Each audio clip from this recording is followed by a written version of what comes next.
ولسمشر غني دوه ډیر جدي حکمونه صادر کړل.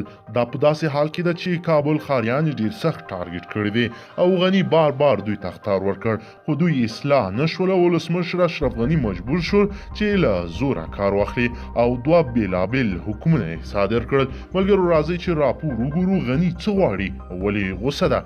قدرمنو لیدونکو ویډیو تر پایه وګورئ او چینل د سره ضرور سبسکرایب کړئ. السلام علیکم، ستړي مشئ.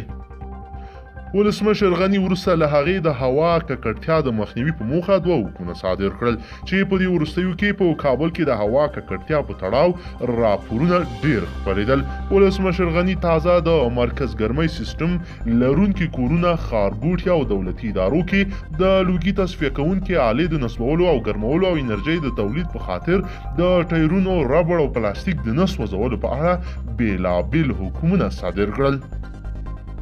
د ولسمشر غني د حکم پر بنسټ د مرکز ګرمۍ سیستم لرونکي دولتي ادارې د لوړپوړو ودانیو او ښارګوټو مالکان او متصرفین مکلف دي چې د لوګي تصفیه کوونکي آله چې د زیات لوګي د خپرولو مخنیوي کوي نصب کړي.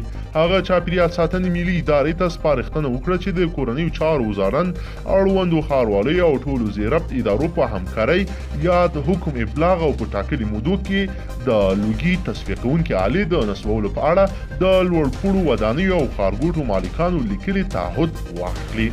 غني د چاپیریال ساتنې ادارې ته په ټینګار سره ویل چې د دې پروسې څارنه دې وکړي او سرغړونکي سره دې قانوني چلند ترسره کړي.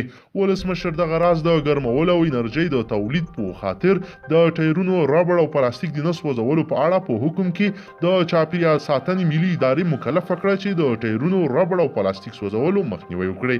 په حکمونو کې محمد اشرف غني ویلي که له دې وروسته د ټایرونو، ربړ او پلاستیک په سوځولو د لیکلي تعهد وروسته څوک ونیول شو نو جریمه به یې کړي.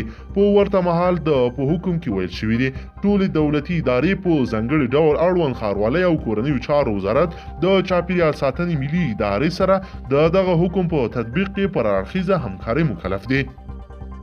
دا په داسې حال کې ده چې په دې وروستیو کې په هیواد کې په ځانګړي ډول کابل کې د هوا له ککړتیا خلک ډیر ځورېدل او شکایتونه یې ترې لرل. کابل میشتو ویل که د هوا د ککړتیا مخه ونه نیول شي ډیری کسان به ژوند له لاسه ورکړي، ځکه د دوی په خبره د کابل هوا د ککړتیا له امله مرګ واخونکې شوې ده.